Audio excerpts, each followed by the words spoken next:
Welcome back to All Things Cinema podcast. This is me, Keshav once again with Sadiq, all the way from Karachi, Pakistan. I don't think you will find any other channel over YouTube where a Pakistani and an Indian are actually, a North Indian especially, they are talking about the South Indian films they enjoyed. I'm not surprised that we have more Malayalam films in the list of our top South Indian films than other languages. So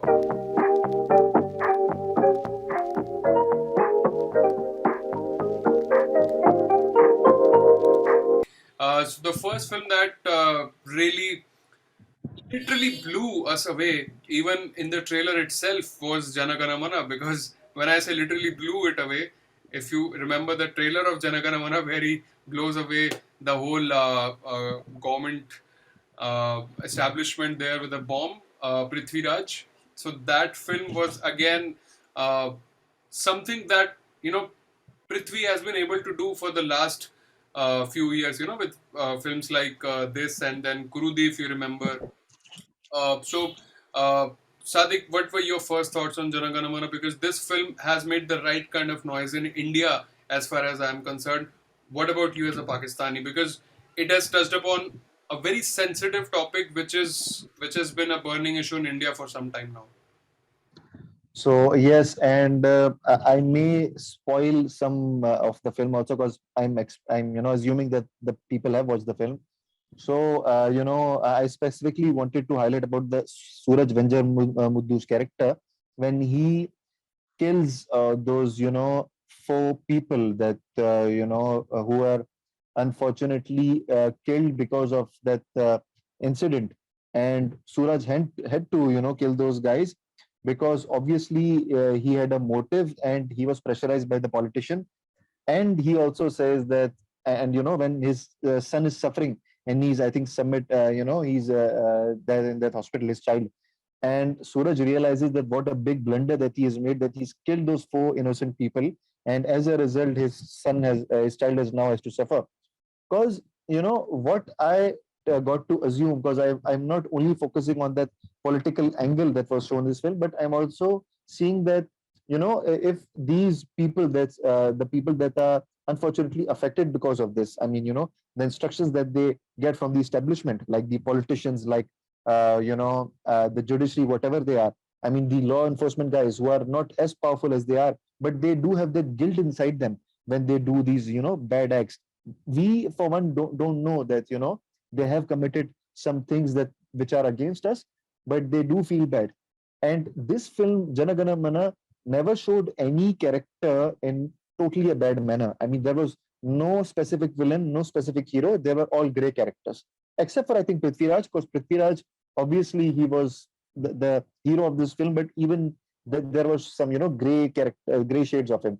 And Suraj Venjaramuddu, I think, for me, he was the main highlight of this film because in the first half of the film, he's shown in such a positive way, and I thought that he's also the hero of this film along with Prithviraj. But then second half, I got to know his real shades. So I think overall, if you see this film, this is a very thought-provoking and an eye-opening film that people that are caught in this dilemma, in this, what I want to use this word, chakravyu, that we are all caught in this web which has been created by the establishment. So I think Janaganamana, the manner in which it showed this, it is applicable not only in India but in Pakistan also. It's actually happening, what we have seen in this film. It's very sad, and And I don't see any solution to this. I think the second part is also coming Yeah. very soon, so that will be something to look out for.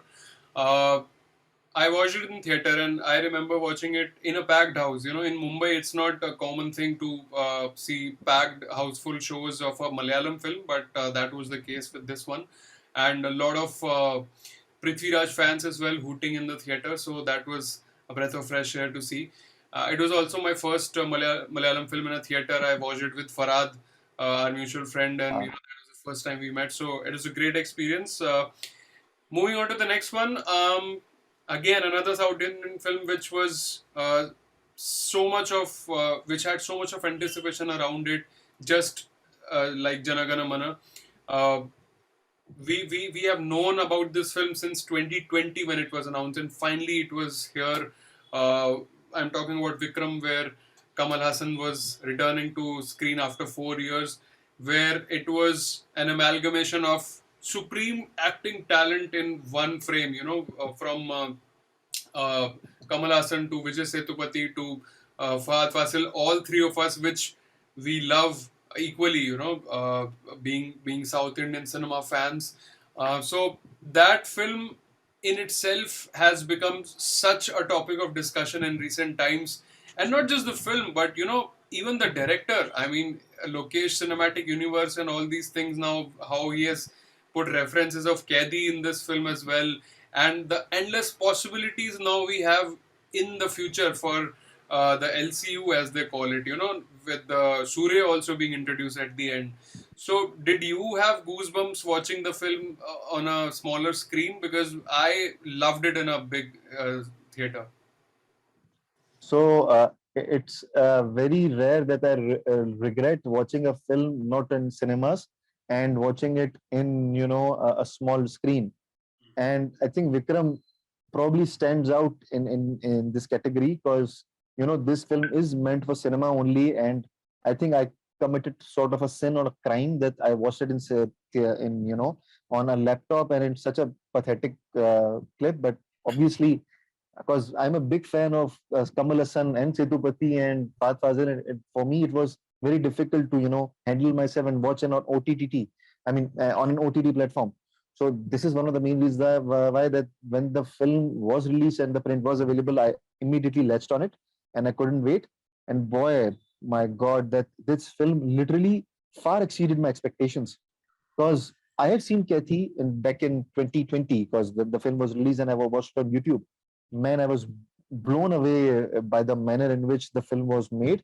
And that's how I was introduced to Karthi because I never watched any film of his.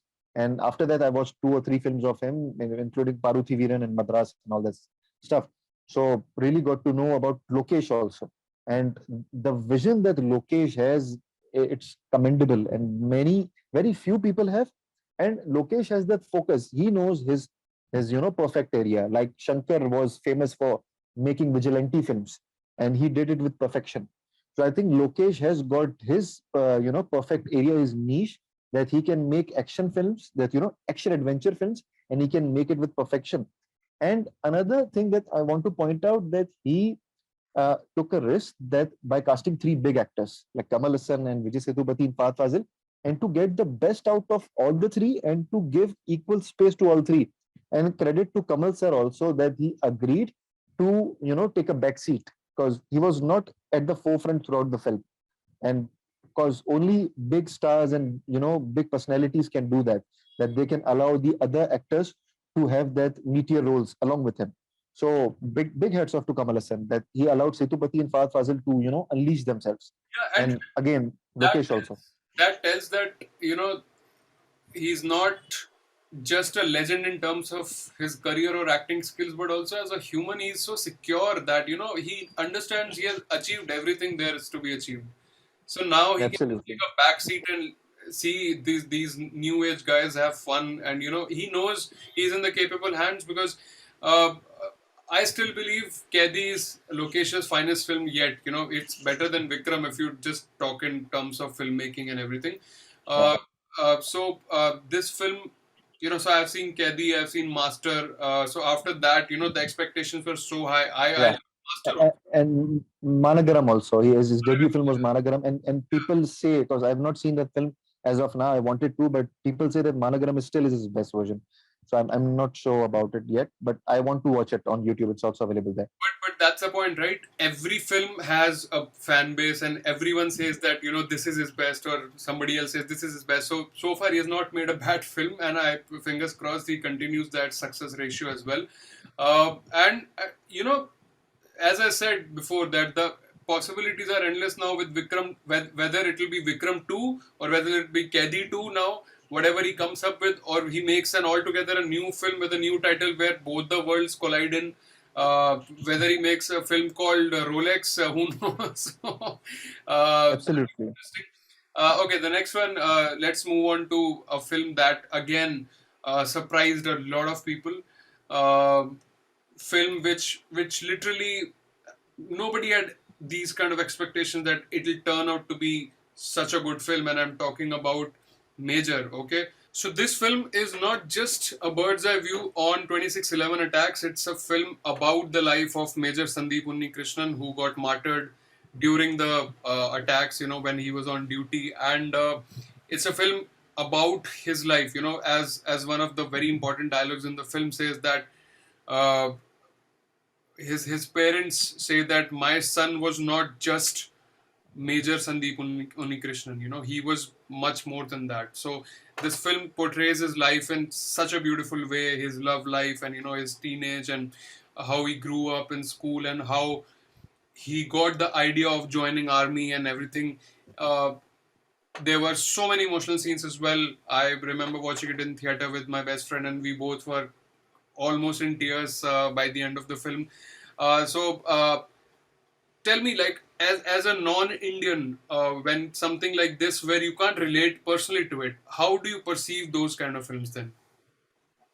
So even though I was not able to watch this film as of now, but the hype that was surrounding this film, and specifically the main lead actor in this film,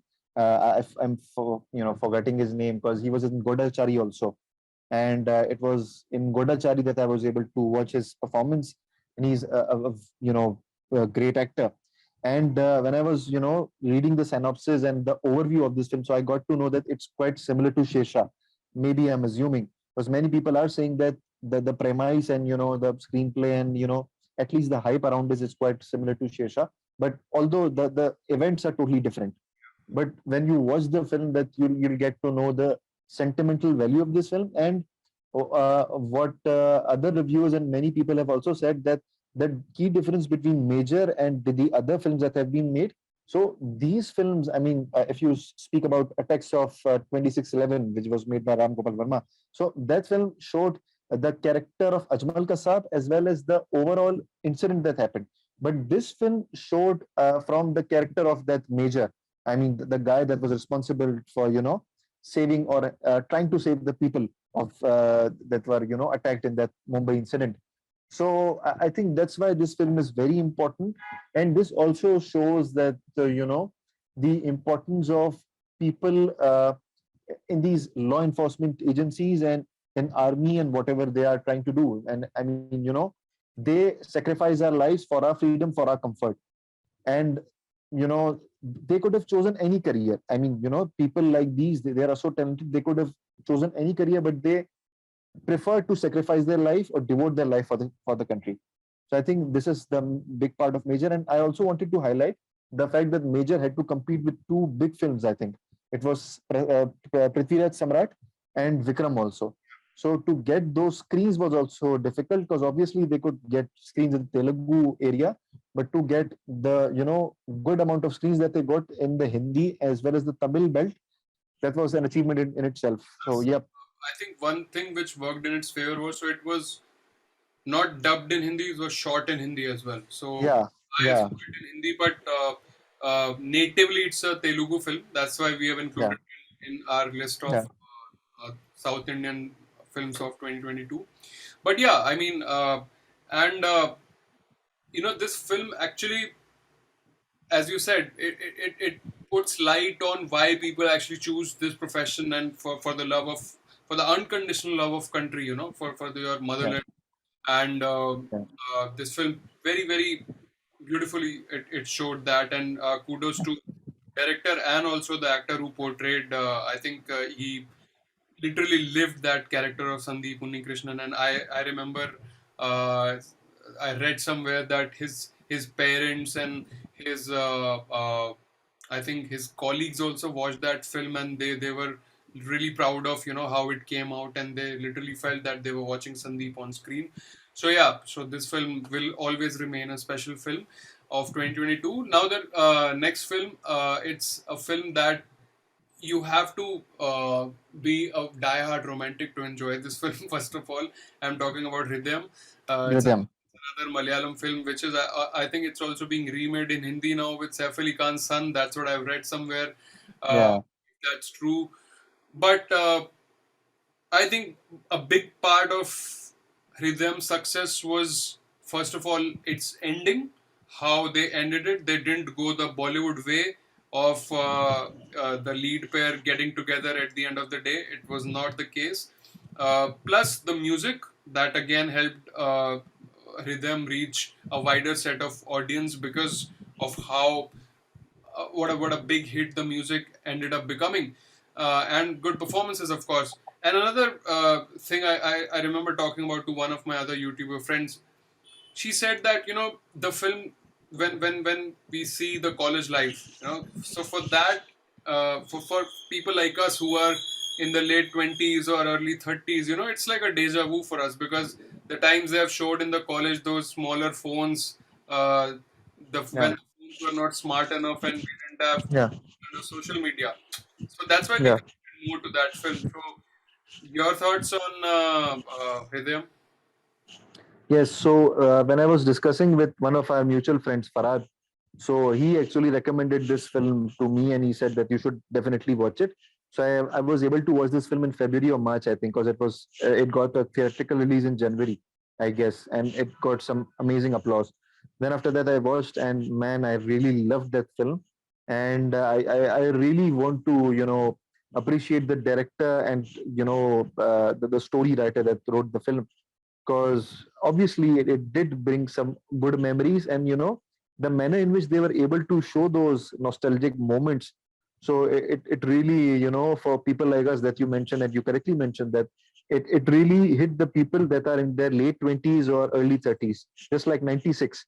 Because I loved the film 96, which starred Setupati, and 96 really struck me because, again, being in that age of late 20s and early 30s, that film was able to show about the school and college reunion. So Ridham also, I mean, it was not about reunion, but it was able to show about the nostalgia. And apart from that, the two characters, I mean, Mohanlal's son and Priyadarshan's daughter. It's good to see them working also, because Mohanlal and Priyadarshan, they have worked quite a lot in Malayalam films. They have made some many amazing super hit films. So it was really good to see Kalyani Priyadarshan and Mohanlal's son to work together and to create such a good film. So And yeah, and overall, a really good another thing, film. I think the film was full of surprises. Like it was not a Yeah, one-track love story between two people. yeah, For example, like in between when their friend dies, remember? So he ends up naming his son after that friend who changed his yeah, life. yeah, So yeah, that was a wonderful gesture on his part, and how yeah, he dedicated the rest of his life to that friend, to whom he owed so much. And then at yeah, the end, all this while when we were thinking, okay, this is the leading lady, he'll end up getting her, but at the end, they don't end up together, and he has his own life, and he has his own family. And so I think that way this film was a breath of fresh air, and totally for me the best romantic film of the year. Doesn't matter what language, but thoroughly enjoyable. The last on the list is a film that has been a global success. Now people might be thinking whether I'm talking about RRR or KGF, but I'm definitely talking about RRR because it's a much better film than KGF, at least for me, more enjoyable. And when I say global scale, it's not just because of uh, the director's previous record or how they have sort of made this magnum opus in Bahubali before, but also here, I think with this film, this is probably a milestone in Indian cinema when it comes to VFX, because we had never seen. Of course, we have seen with Shankar, we have seen Robot and Robot 2.0 and I and so many films, but this one, deserves a special mention just in terms of the quality of filmmaking, the quality of special effects on screen, and for telling a story that's so Indian rooted. I totally agree on this. And RRR did receive some criticism or trolls because of some of the scenes that were shot, like the tiger action. I mean, when NTR was barehandedly controlling the tiger and he was trying to dominate him, and then NTR revolving that I mean, rotating that bike on his one hand and stuff.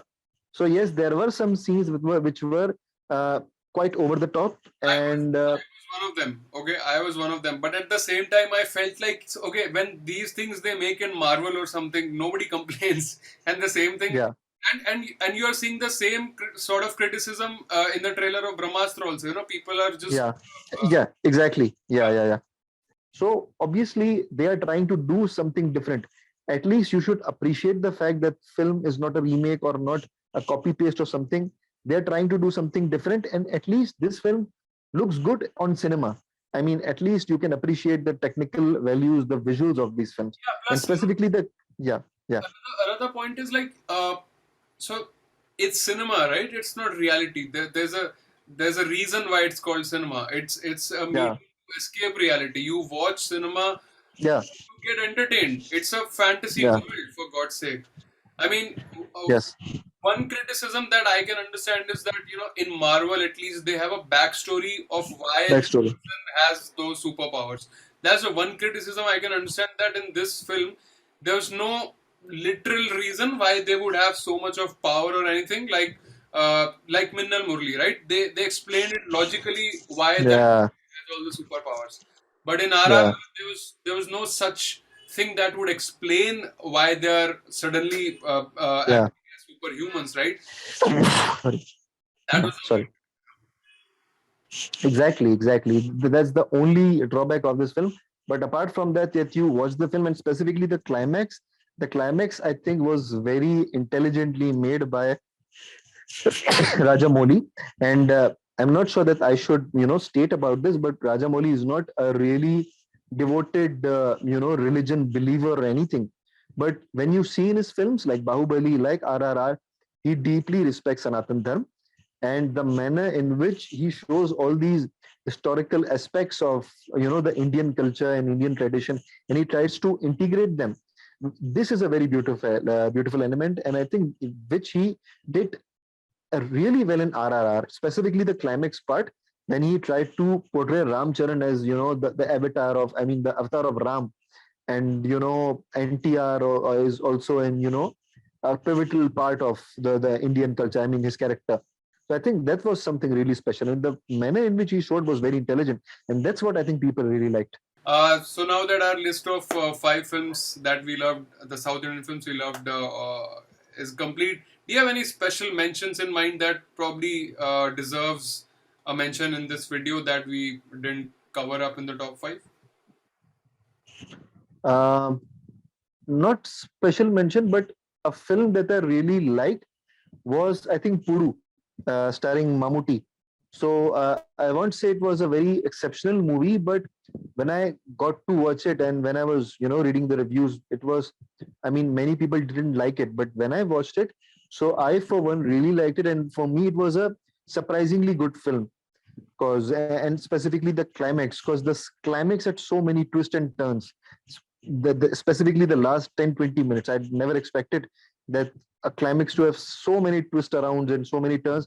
Because from the trailer, it was, I mean, people were saying that Mammootty could be playing a role of a pedophile or a sexual predator or something, because there was a little kid that he was trying to dominate and stuff. But the film was totally different, and it was a quite an enjoyable film because I think, yes, Pudu, I think, was a film that could get a special mention, from at least from my end. I think it's a pretty good pick because I also enjoyed watching the film, and as you said, the last few minutes were completely unexpected. It's a psycho thriller, and we don't have a lot of good psycho thrillers being made in India. So and Yeah, it was I think Ratina, if that's the director's name, that was I think, yeah. the director's debut film also. So to be able to make a film like that in the first attempt, and to have somebody like a Mammootty on board. If you ask me about a special mention, I would have Pada, the Malayalam film, which was I think at least for me it is as good as any other Malayalam film this year because it's based on a real incident of 1998 or 96. 1996, and the way they have kept the facts intact and make it cinematic, and of course they have taken a bit of cinematic liberty here and there, but it was very very realistic. Something like Jai Bhim, if you remember last year, uh, Yep, yep, yep. that was also based on a real incident. So here I was, you know, literally like these guys, especially Malayalam cinema, and Dilesh Pothan. I mean, this guy is so multi-talented. He directs, he writes, he acts, he edits, and so yeah, great cast in the lead roles. All those guys.